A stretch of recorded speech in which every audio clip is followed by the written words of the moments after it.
You ever felt like someone was watching you, or maybe something was stalking you in the woods, but it's too thick and you're too deep in the woods to see it, but you can hear it and you can feel it? What's up, everyone? It's Shinku. Welcome back to Tales from the Dark. Today's stories will be discussing just that, as they pertain to the deep woods. These are 3 creepy encounters while in deep woods. With that being said, let's get into it.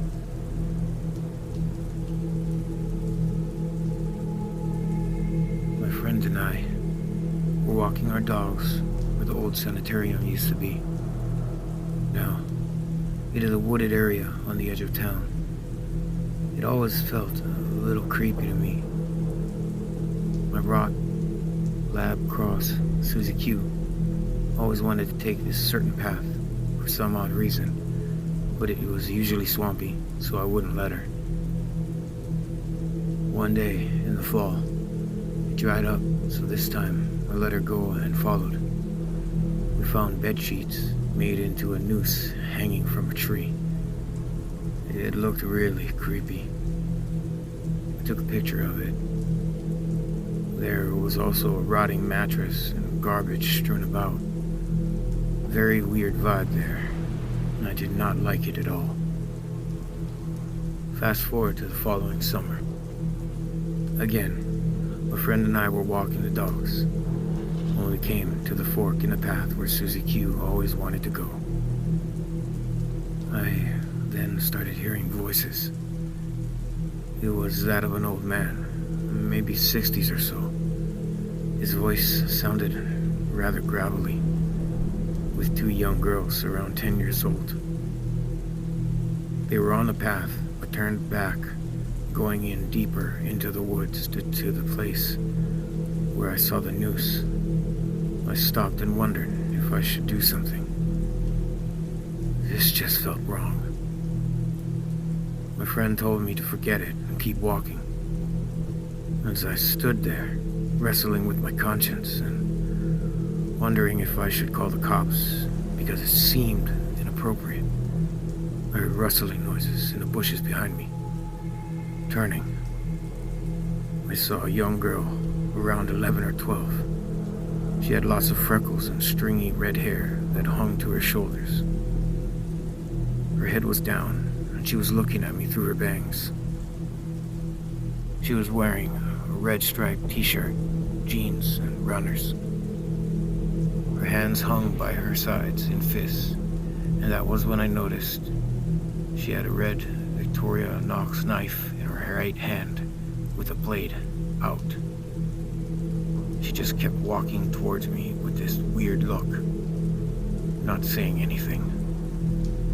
I thought to myself, gee, am I gonna have to fight a little girl? A little girl with a freaking knife? Just then Susie Q came bounding back with the other dog, Dory, and the little girl stepped backwards back into the bush without taking her eyes off of me until she disappeared into the foliage. I ran out of there like a bat out of hell. When I finally caught up to my friend, moving rather quickly, mind you, I told him what had happened. He agreed it was freaking weird, and we headed back home. But I still think about that day. I wonder what the hell it was all about.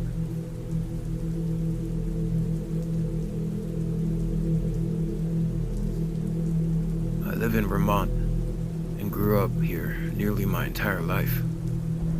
I've always been at home in the woods. It always made me feel calm, and I've never really feared being here in the woods, especially in the daytime.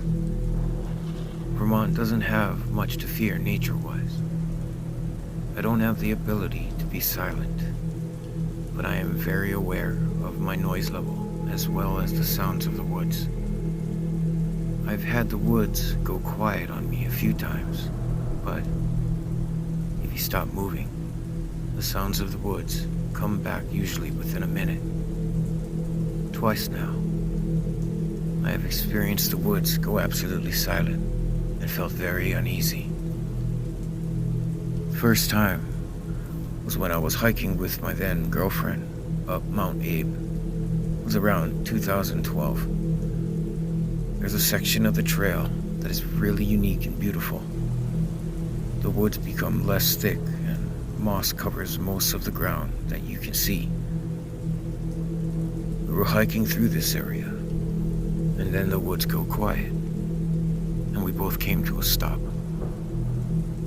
She then asked if I felt that. I said to her something didn't feel right, but I laughed it off and jokingly attributed the silence to my huffing.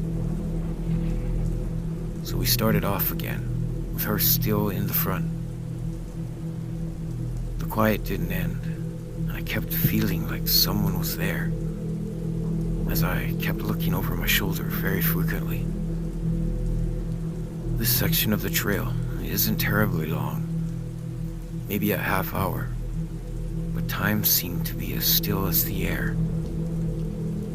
We finally got to the intersection of the next trail, and we both stopped again. Just up the trail, not 30 feet away, we both saw someone run across the trail and go behind a small, dead tree. They poked their head out partially out from behind it and retracted back behind the tree. This tree would have been hard for anyone but a child to hide behind.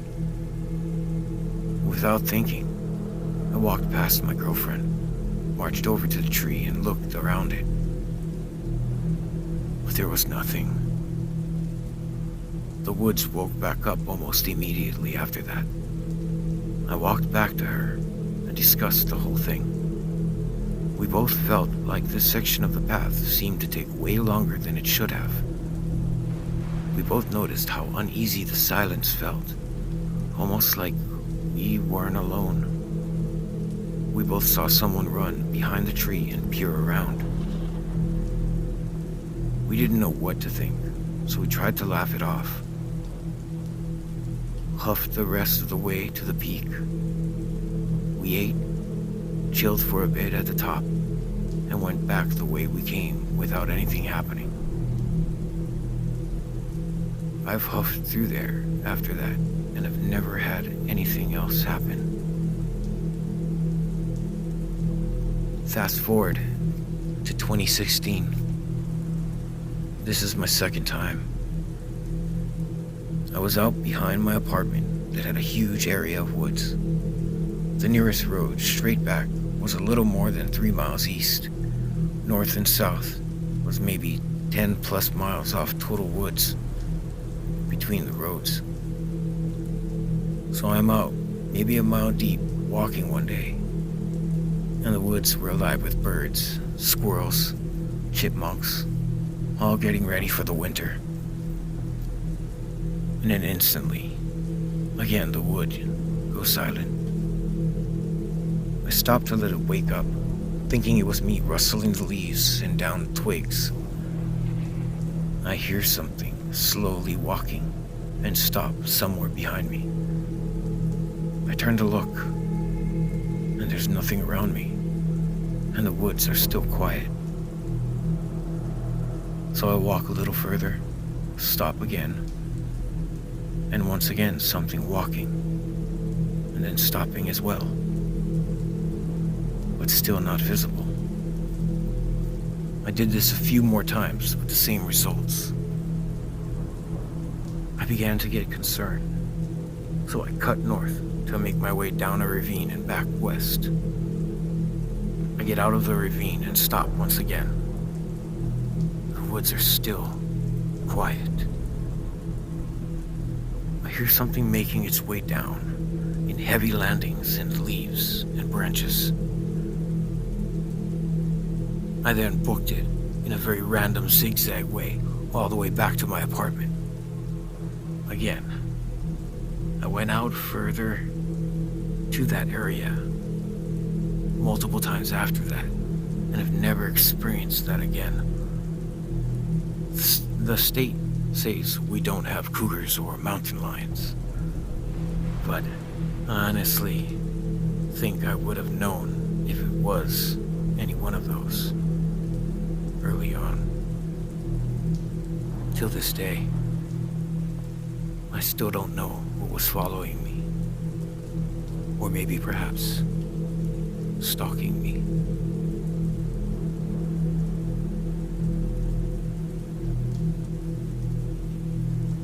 I was black powder hunting alone on private property.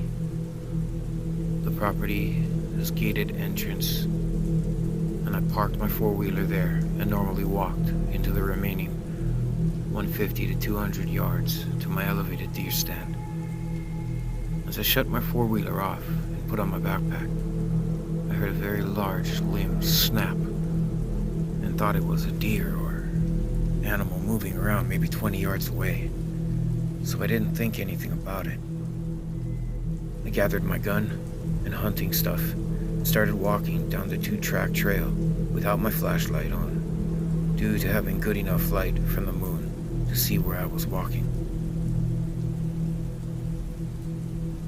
I've been hunting here for a long time and I knew the trail, so I wasn't too worried. This trail ended in a 15-acre hayfield surrounded by old growth timber. As I walked in the dark, I quickly realized something was paralleling me, with my every step just inside the woods. I walked and stopped, and it would do the same. By the time I realized it, it was too late to go back to the four-wheeler. So I picked up my pace and made a beeline for my deer stand. When I got within 10 yards from the stand, I heard another large limb snap really close to the edge of the field on my left. I stopped, turned my flashlight on, and shined in that direction. And to my horror, I see two glowing green eyes, about 10 inches apart. I instinctively raised my rifle and stomped my foot at it, not really sure what I'm seeing. It just blinked its eyes once and never moved. I could not make out any details, just that it may have been crouched down due to the proximity of the eyes to the ground. When whatever this was didn't run, like most non-predatory animals would do, I realized in that instant the best thing to do was to bolt up my ladder and get in a stand as quickly as possible. This, whatever it was no more than 8 steps away, and if I shot at it, I would have been blinded by the muzzle flash, and it might attack if I missed in the dark. The rest of the time I waited in the stand for daybreak. It was circling my stand, just out of the light and visibility. Approximately 1 minute before daybreak, I heard it go back into the woods where it had followed me from. I waited till daylight and quickly made my way back to my four-wheeler. As I jumped on the machine, and just before I fired it up, I heard another branch snap loudly.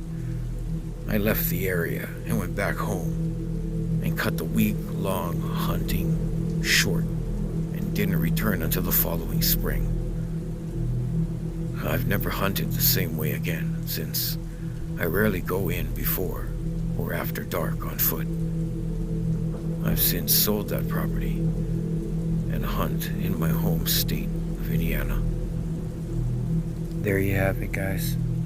I know this was a quick and dirty one, but I haven't posted in such a long time due to my chemo treatments that I want to take it a little easy and ease my way back into it.